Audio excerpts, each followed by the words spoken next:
Hello, hi guys! Magandang hapon sa inyo lahat. This is Chimpa Basagari channel, a faith healer, also matarder. So ngayong hapon na to, tignan natin ang sabihin sa iyo ng ating mga gabay. Hello, mag-gym ka? Okay, so ano kayang gusto sabihin sa iyo ng ating mga gabay? This reading is a general reading lamang, hindi lahat makaka-resonate. Kung hindi lamang pa makaka-relate sa inyo, and comment down below kung kaninong energy ang ating nasagop. And of course, don't forget to like and subscribe my channel and hit the notification bell for more videos update. And of course, guys, maraming salamat sa walang pagsawang pagsuporta sa aking channel. And of course, sa mga hindi nag-skip ng ads, naway pagpalain kayo, no? Manambalik na siksik tiglig umapaw ang biyaya ng bumalik sa inyo. Maraming salamat po sa inyo lahat. So, umpisahan na natin guys ang lahat. So, this is special gabay for the month of October 11 and October 17 for the sign of Leo. So, Leo, welcome to my channel. Ano kaya ang messages, advices for you ng ating mga gabay? Diba? Oh my goodness. There is a 7 of Swords and of course the 3 of Swords. My goodness, Haiti!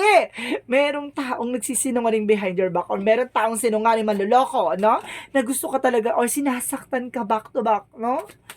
So, let's see what is additional messages. And of course, there's, oh my goodness, about sa partnership.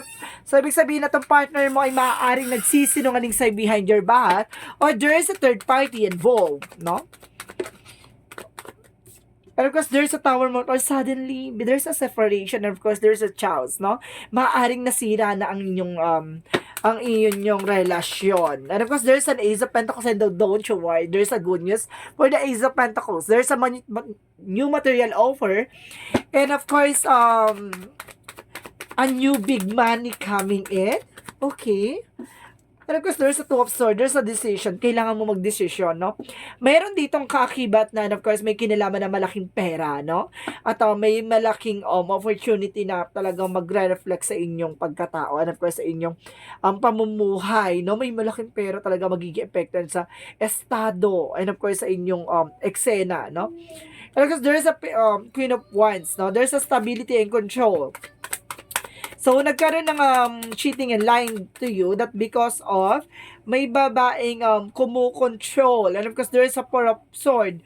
There's an intuition. Oh my God, nagkaroon ng cheating and lying that because of may taong gumawa ng hindi maganda. Oh my goodness. There's a negativity or something, no, na gumawa ng hindi. Oh, of course, there's a 10 of Pentacles. There's a long-term success and long-term investment, no? Kumbaga sinasabi sa'yo dito na may pangmatagalang relasyon at pangmatagalang kilig at pagmamahal. What is the Tower moment? Bakit nasira, no? And of course, there's a King of Pentacles. So, ibig sabihin nasira dito dahil, hindi ka naging maingat, no? At kumbaga naging open ka pagdating sa inyong relationship. So na hindi kumbaga dapat pagdating sa relationship talaga private, no? Kasi pagdating talaga sa social media, sa mga bagay-bagay, kumbaga may mga tao na iinggit talaga. And of course, there's a 7 of Cups, there's a lot of opportunities. And of course, options, no? Maraming kaganapan sa buhay mo. Or there's a lot of resource of income. Resource of finances, gano'n. Kumbaga, lalaki at talagang lalawak, no? And of course, there's a the Hangman. Kailangan mo baguhin yung perspective mo. And of course, yung mindset mo, no? Kumbaga, sinasabi sa'yo dito, ayun yung nag-cause, no, ng problema mo. So, there's some inner conflict. Kasi, hindi, kumbaga, kumbaga pa bago-bago yung kaisipan. So, ibig sabihin dito, kailangan matuto ka na, no? So, let's see what is the 7 of Swords and the Queen of Wands. Ano to? Kinontrol ba? Or eksena ba dito? See, there is a 5 of Swords. Nagkaroon ng self-sabotage or something. Kumbaga, siguro sa inyong relationship, kumbaga maraming nakilala tong tao na to sa, kumbaga, with your friends or with your, kumbaga, may tao palang biglang, di ba, may lihim na pagtingin pala to sa person mo. No? Kaya nagkaroon self-sabotage, kumbaga, di ba? My God! The devil energy is here. Oh my God! Meron talaga ditong ginayuma yung person mo, ha? Kaya nagkaroon ng cheating and lying, kaya biglang pagkawala or nagkaroon ng separation ng biglaan. That because of may taong gumawa sa person mo. So what is the Two of Cups and of course the Ten of Pentacles? There's a Chariot card. Taking action. So kailangan mo mag-take ng action. Kung gusto mo bumalik ng person mo, mag-take ka ng action. At the same time, gawin mo yung bagay na to. Basagin mo tong gayuma na to. Manunumbalik yan. So what is the Tower moment in the Knight of Pentacles? And because there's a Two of Wands, there's a two path, no? May decision kang gagawin dito. Mag-ingat ka lang, ha, kasi mayroong ditong way na para nakikita ko, parang mali ka na mapupuntahang albulayo o manggagamot. Kala mo manggagamot yung napuntahan mo, mangkukulang pa pala yun. So mag-ingat po, ha. Maging aware kayo lagi. Pagdating sa spirituality, kailangan maging aware kayo kung sino yung pagkakatiwalaan nyo pagdating dyan. Kasi minsan talaga may nagpapanggap talaga, no? And of course, there's a Five of Cups. Kumbaga there's a regret, no?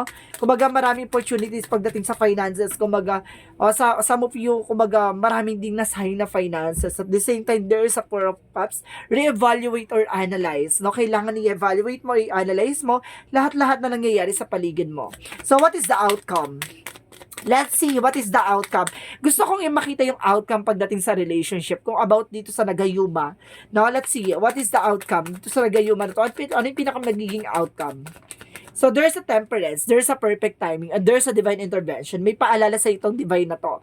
At the same time, there's kumbaga habaan nyo daw yung pasensya nyo. Kasi, there's a process talaga, no? Ganun talaga, pag nagbasag ka ng gayuma, there's a process. So, doon talaga susubukin na pananampalataya at tiwala niya sa taas. And of course, there's a soul searching by the Hermit card. Kumbaga, kailangan mataas ang spirituality nyo dito, ha? So, what is addition message? Yes, there's a Three of Wands, no? There's a back and forth, no? Nagbaback and forth to. Gusto ka nitong puntahan. And of course, sinasabi sa'yo dito, kumbaga, hinahatak siya pabalik. So, ibig sabihin that there's a Three of Wands, there's a travel, no?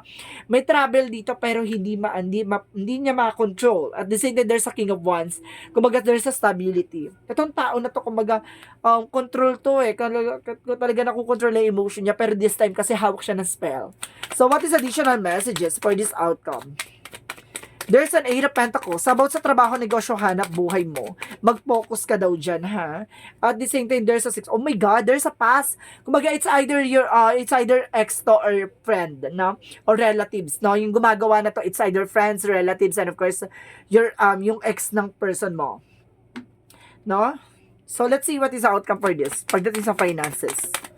There's a Nine of Cups. Pagdating sa finances, there's a wish fulfillment, no? Magkakaroon ka daw ng balance, and of course, kailangan protectionan mo. Kumbaga, pati sa finances mo dinadamay, ha? Kailangan mag-ingat ka. You need the protections. Kailangan mo ng protection dito.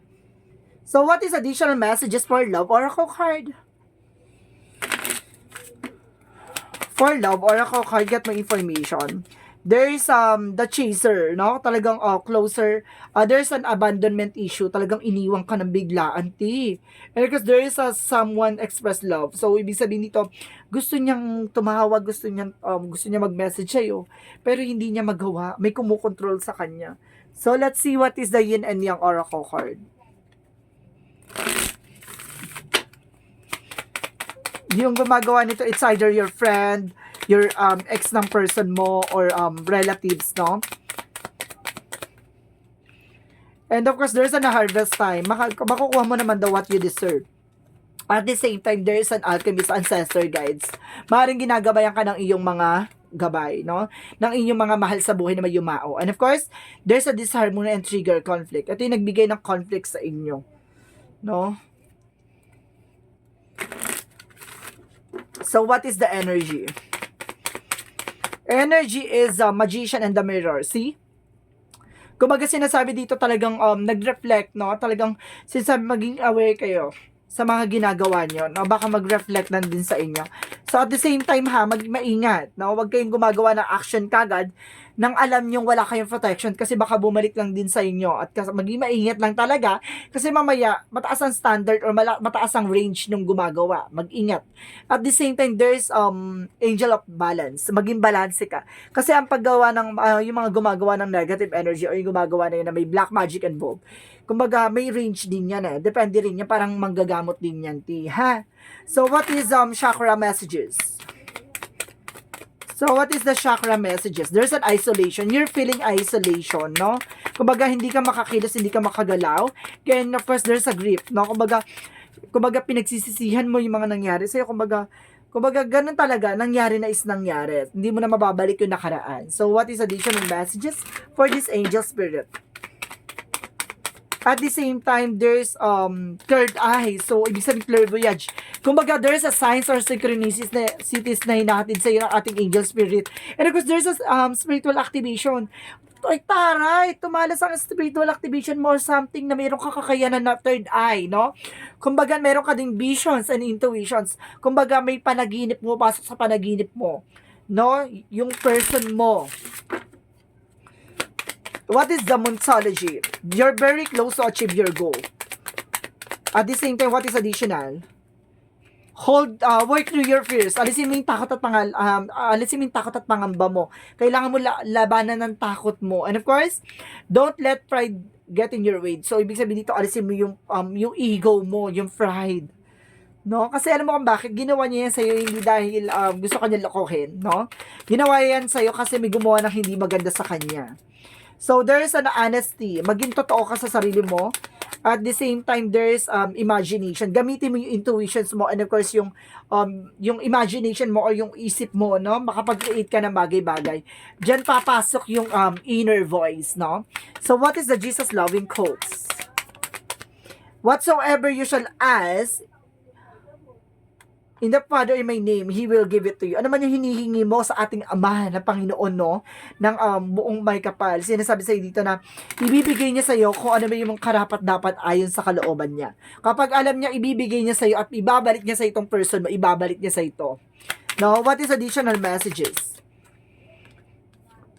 There is a with the haters, deep love, mother milk, and birth is the as portal. Ibig sabihin dito, napakalalim na pagmamahalan nyo. Tapos bigla kang piniti ka ng eksena, no? Parang binangungot ka na lang ng ganong eksena, Parang bigla ka na lang na naginip na parang hindi ka na lang nagising. Parang ganon. And because there's a weight of the world. Those boundaries. Let it go. It's not your carry. Ibig sabihin dito, hindi ikaw yung magbibigay pambigat dyan. Kumbaga, alisin mo yung sarili mo dyan. Mag-set ka ng boundaries. No, hindi ikaw yan. Parang ganon. Wag mong ilagay yung sarili mo sa pagkalugmok. So, what is additional messages? Kailangan mo lumaban. There's a writing. Ibig sabihin dito, parang, isulat mo yung sarili mong pahina. Ilaban mo, no? And a spiritual teacher, napanood mo tong video ko, hindi dahil may gusto ako ipakita sa'yo. Kumbaga, para matutunan mo yung about sa spirituality. So, what is additional messages for the Romance Angels? Kung ikaw to na nakarelate dito, talagang nag-reflect sa itong energy na to, comment down below, ha? Baka kailangan mo ng tulong, no? Baka makatulong tayo. Kailangan buo ang tiwala at pananampalataya, ha? So, what is the Romance Angels? And of course, release your ex. So, ibig sabihin dito, may ex talaga involvement, no? May ex talaga involvement. Nakikita ko dito may involvement na ex dito. What is Arcangel Raphael messages? Acceptance. So, meron talaga, minsan, ito ha. So, sinasabi dito, tatanggapin mo na lang ba? No? Naalisin sa buhay mo tong ex mo.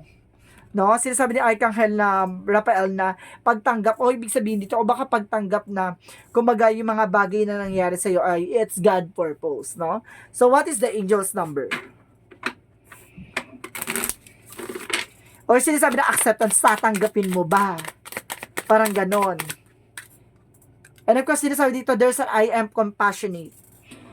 It's your compassion that make you shine. You are devoted and to helping the greater good and have a strong talent for speaking up for others. Your soul is most satisfied when you are being observing. Ibig sabihin dito, some of you baka teacher ka or trainer ka or something na nagbibigay ka na information by your voice and of course by your knowledge, no?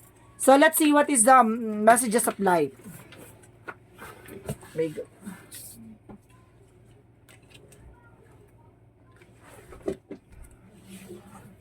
What is the messages of life? Okay, there's an I am welcome. So, sinasabi dito, guys, I am welcome life as it present it helped to me. Today, I take each step on my path to fulfill with a good faith. I swim easily with the flow of life. I embrace all experiences that universe bestows on me, even those that may prove challenging.